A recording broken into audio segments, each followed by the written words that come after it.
நண்பர்களே, நீங்கள் பார்த்து கொண்டே இருப்பது உங்கள் கௌசிக் ரிவ்யூ. சரி, வாங்க வீடியோக்குள்ள போய் என்ன நடக்க போகுது அப்படின்னு சொல்லிட்டு பாத்தீங்கன்னா, ஒரு புறம் சண்டை, மறுபுறம் ஆதரவை தேடி ஓடி வராங்க நம்ம நாகு. எப்படியாவது மல்லியை காப்பாத்திடணும், மல்லிக்கு என்னாச்சோ ஏதாச்சோ அப்படின்னு சொல்லிட்டு பதட்டம், அதே சமயத்துல பயம், எல்லாமே சேர்ந்து ஒரு பக்கம் நம்ம மல்லி அப்படியே சும்மா சித்திரவாதம் பண்ணிருக்குங்க. ஐயோ, நம்ம மல்லியோட நிலைமை என்னடா ஆச்சு அப்படின்னு சொல்லிட்டு தெரியாம கவலையில கூனி குறுகி போய் உட்கார்ந்து இருக்காங்க நம்ம நாகவும். மறுபக்கம் மனோரம் அதே சமயத்துல போலீஸோட உதவியோட கரெக்டா அந்த ஆளு இருக்கிறாங்க திருடர்கள், அவங்க எங்க கடத்துறாங்க அப்படின்னு சொல்லிட்டு கரெக்டா நம்ம தலைவர் மனோர் காட்ட அந்த காரு ஓரமா நின்று இருக்கு. உடனே எந்த கார் தான் சொல்லிட்டு பின்னாடியே ஓடுறாங்க. அதுல இருந்து ஆளு எகிரி குச்சி ஓடுறாங்க. என்னடா இது அப்படின்னு சொல்லிட்டு போய் பேக் டோர், அதாவது டிக்கி ஓபன் பண்ணி பார்த்தா அதுல நம்ம மல்லி கட்டி போட்ட நிலைமையில அப்படியே சும்மா மூச்சு விட முடியாம திணறுன்னு இருக்காங்க. அதை பார்த்ததும் எல்லாரும் ஒரு பக்கம் கஷ்டமாயிருது. ஐயோ மல்லி மல்லி அப்படின்னு சொல்லிட்டு மனோர் ஒரு பக்கம் கதறாரு. அதை பார்க்கும்போது நமக்கே ஒரு பக்கம் ஷாக்கிங்கான இருக்கு.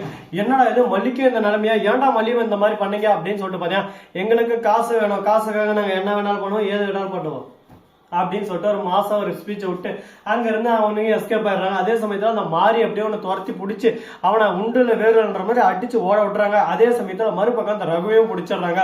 நான் ரகம் சிதிப்புல அப்படியே சும்மா ராணுவம், ஒரு திமிரம், ஒரு அகங்காரம் எல்லாமே தெரிஞ்சு இதுக்கு மேல அதெல்லாம் தெரியாது போல அப்படின்னு சொல்லிட்டு கேட்க, உடனே எப்படி கண்டுபிடிச்சிட்டீங்களே அப்படின்னு சொல்லிட்டு ஒரு பக்கம் சிக்னல் கொடுக்குறான். ஆமா, இதை கண்டுபிடிக்கிறீங்கன்னா ஆஸ்கர் அவார்டை தர முடியும், இதெல்லாம் ஒரு விஷயமா சொல்லு பார்க்கலாம், நீ பண்ண தப்பு வினை தவறுகள் எல்லாமே சேர்ந்து உன்னை அழிக்குன்னு சொல்லிட்டு அப்பவே சொன்னல, அதெல்லாம் சேர்ந்து வந்தாலும் உன்னை அடிச்சு அப்படின்னு சொல்லிட்டு சொல்ல, ரொம்ப டாக் போய் அப்போ அம்மா அப்படின்னு சொல்லிட்டு கால் விழுந்து கத்துறாங்க. அப்படியே சும்மா ஒரு பக்கம் நிஷா கிட்டே ராஜேஸ்வரி கிட்டே உயிருக்கு போராடினு இருக்கா மல்லி என்ன கொஞ்ச நேரம் விட்டா கூட காப்பாற்ற முடியாது, விஜய் தம்பி கிட்ட நான் சொல்லியே தீரணும், விஜய் தம்பி போய் எப்படின்னா காப்பாற்றுவார் அப்படின்னு சொல்லிட்டு சொல்ல, விஜய் தம்பி கிட்ட சொல்ல முடியாது, அவரை போட்ட தம்பி கிட்ட ஒளிமுறையாக விளையாடி விட்டு அப்படின்னு சொல்லிட்டு சொல்ல, நம்ம விஜய் அசாதி எட்டி பார்க்குறாரு. நாகம் அங்கே காலில் விழுறத பாத்துறாரு. உடனே பக்குன்னு இது என்னடா எதுக்குடா அப்படின்னு சொல்லிட்டு டக்குன்னு ஓடி வராங்க.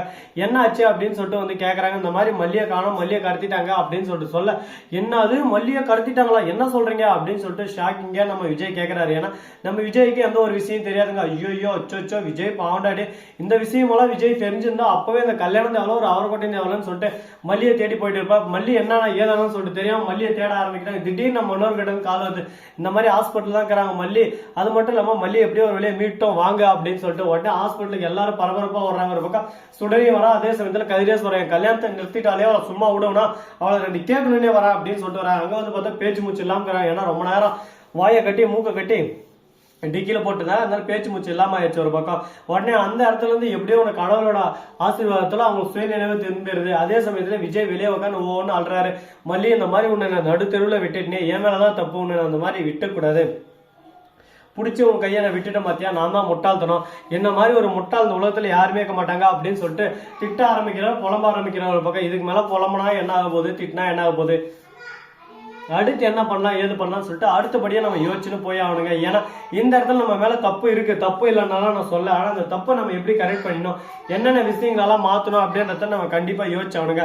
அதுக்கான முயற்சியில தான் இப்போதைக்கு ஈடுபட்டு இருக்காங்க. அடுத்தடுத்து என்னென்ன பண்ண போறாங்க, ஏது பண்ண போறாங்க அப்படின்ற சுவாரஸ்யம் நிறைஞ்ச நிறைய விஷயங்கள்லாம் ஒரு பக்கம் காத்துக்கிட்டு தான் இருக்கு. அதெல்லாம் பார்த்து தெரிஞ்சுக்கலாம். அதுக்கப்புறம் என்ன நடக்குது அப்படின்னு சொல்லிட்டு பாத்தீங்கன்னா, கரெக்டா நம்ம மனோர் இருக்கார்ல, அவரு விஜயை பார்த்து ஒரே வார்த்தை தான் கேட்கறேன், நச்சுன்னு கேட்கறேன், உங்களுக்கு மல்லி பிடிக்குமா முடிக்காதா, மல்லி வேணுமா வேணாம், இப்பயே சொல்றீங்க ஏதாவது திரும்ப மல்லியை ஆட் பண்ணாதீங்க, காயப்படுத்தாதீங்க, எனக்கு ரெண்டு பேருமே எனக்கு வேணும் அப்படின்னு சொல்லிட்டு நம்ம விஜய் ஒரு பக்கம் சொல்லிடுறாரு. இதை கேட்டதான் மனோருக்கு ஒரு பக்கம் கோவம் வந்துருது, கதிரேசனும் கோவம் வந்துருது. என்ன மாப்பிள்ள என்ன பேசினிருக்கீங்க, எங்க இருந்தோ வந்தவளும் என் பொண்ணுக்கு சமம் வந்து பேசினிருக்கீங்களா, எங்க இருந்தோ வந்தவன் எங்கேயோ போட்டோம், எங்க இருந்தோ வந்தவளா, என்ன பேசுறீங்க, மல்லி தான் இந்த வீட்டை காப்பாற்றணும், அதை மட்டும் இல்ல வெண்பாவுக்கு சிறந்த ஒரு தாயா இருந்து வெண்பாவை எந்த அளவுக்கு வழி நடத்தணுமோ அந்த அளவுக்கு வழி நடத்தின்னு இருக்கா, இந்த மாதிரி ஒரு தாய் எங்க போனாலும் கிடைக்க மாட்டா, இந்நேரம் வெண்பா அதுல இருந்து அழுந்து அவன் வாழ்க்கையை தொலைச்சிட்டு இருப்பா, அப்படிப்பட்ட வாழ்க்கையை திரும்ப தந்து வெண்பாவுக்கான ஒரு புதிய வாழ்க்கையை தொடங்கி வச்சது மல்லி தான்.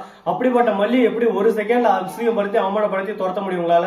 அது மட்டும் இல்லாம விஜய்க்கும் மல்லிக்கும் திருமணம் ஆயிடுச்சு, அவங்க ரெண்டு பேருக்கும் இவங்க வயிற்றுலயும் ஒரு குழந்தை இருக்கு அப்படின்னு சொல்லிட்டு மனோகர் ஒரு குட்டியை தூக்கி டுமின்னு போட்டுறாரு. இதை கேட்டதான் ஷாக் ஆயிருது ஒரு பக்கம். எல்லாருக்கும் அப்படியே சும்மா ஆடி போறாங்க. அவர் கதிரேசன் ஒரு பக்கம், டே என்னடா சொல்ற அப்படின்னு சொல்லிட்டு ஷாக்கிங் கேட்க, நான் பொய்ய சொல்றேன், உண்மையதான் சொல்றேன், இந்த மாதிரிதான் நடந்துருச்சு அப்படின்னு சொல்லிட்டு சொல்ல, ஐயோ நாம ஒண்ணு நினைச்சா இது ஒண்ணு நடந்துருச்சு, இப்ப என்னடா பண்றது அப்படின்னு சொல்லிட்டு சோகத்துல வேதனையில கூலி எப்பா அப்படின்னு சொல்லிட்டு ஆரம்பிக்கிறாங்க. அதை பார்க்கும்போது நமக்கே ஒரு பக்கம் ரத்த கண்ணீரா வருது. ஐயோ விஜய், நீங்க அழாதீங்க, நீங்க அழுறத பார்த்தா எங்களுக்கே கஷ்டமா இருக்கு. ஒரு பக்கம் நீங்க என்ன தப்பு செஞ்சீங்க, நீங்க எந்த ஒரு தப்பும் செய்யல, நீங்க அழாதீங்க அப்படின்னு சொல்லிட்டு ஆடியன்ஸ் ஒரு பக்கம் சொல்ல, மறுபக்கம் மல்லி ஓடி வந்து விஜய் கட்டிப்பிடிச்சு உங்களை எங்க நான் பார்க்காம போயிடணும்னு சொல்லிட்டு ரொம்ப கவலைப்பட்டேன், உங்களை பார்த்துட்டேன், இதுக்கு மேல எனக்கு செத்தாலும் கவலை இல்லை அப்படின்னு சொல்லிட்டு ஒரு பக்கம் டைலாக் ஓட ஆரம்பிக்கிறாங்க. போமா போ, அங்க எங்கன்னா உழுந்து போ, ஒரேடியா போயிரு அப்படின்ற மாதிரி ஒரு லுக் விடுறாரு. உடனே கிடைச்சிடா சாக்கு, இந்த சாக்கை பயன்படுத்தி மல்லியை துரத்தி விட்டு ரேணுகாவை கூட வச்சிடலான்னு பாக்குறியா? டே தம்பே, நீ யாரு என்ன எவரு லொட்டு லொசுக்கு எல்லாம் எங்களுக்கு தெரியும். அதனால எந்த அளவுக்கு முடியுமோ அந்த அளவுக்கு மெயின்டைன் பண்ணினா உன் வாழ்க்கை நல்லா இருக்கணும். இல்லைன்னா லாஸ்ட்ல உனக்கு எந்த அளவுக்கு ஒரு பக்கம் தரமா சம்பவம் செய்யணுமோ அந்த அளவுக்கு தரத்தை சம்பவத்தை செஞ்சு விட்டு எங்க பாட்டுக்கு எங்க வழியை நாங்க போயிட்டே இருந்துருவோம் அப்படின்னு சொல்லிட்டு டைலாக் விட்டு இருக்காங்க. இதை கேட்கும் போதாலும் ஒரு பக்கம் ஷாக்கிங்காகவும் இருக்கும், ஒரு பக்கம் பதட்டமாகவும் இருக்கு. என்னடா இப்படியெல்லாம் யோசிச்சுப்பாங்க, இப்படியெல்லாம் எப்படிதான் யோசிக்க முடியுது நம்மளால? சத்தியமா வாய்ப்பில்லை ரசா, வாய்ப்பில்லை. இப்படி போனோம்னா அப்படி மாட்டிக்கிட்டு இப்படி மாட்டிக்கிட்டு ஐயோ கடவுளே காப்பாத்து, கடவுளே காப்பாத்து, கடவுளேன்னு சொல்லிட்டு கடவுள் மேல பாரத்தை போட்டு வந்துடும். அப்படிப்பட்ட முட்டாள் தான் நாமளா. ஏன்னா நான் அப்படின்னு சொல்லிட்டு சொல்லலாம். முக்கியமா எதனால அப்படின்னு சொல்லிட்டு பார்த்தா ஒரு அன்பு இருக்கிறதால தைரியமா நம்மளால எந்த ஒரு விஷயத்தையும் சொல்லவும் முடியாது, பேசவும் முடியாது. ஏன்னா அந்த இடத்துல அதனால எதனா பிரச்சனைகள் வருமோ, பின்விளைவுகள் வருமோன்னு யோசிக்க தோணும். இந்த வீடியோ பிடிச்சிருந்தா லைக் பண்ணுங்க, கமெண்ட் பண்ணுங்க, ஷேர் பண்ணுங்க, டிங் பெல்ல தட்டி விட்டு போங்க. அப்பதான் நான் போற அடுத்தடுத்த வீடியோ உங்களுக்கு உடனுக்குடன் நோட்டிபிகேஷன்ல வந்து கொண்டே இருக்கும். மிக்க நன்றி. தேங்க்ஸ் ஃபார் வாட்சிங். டாடா, சேவ். நன்றி, வணக்கம், வந்தனம், வருக தருக.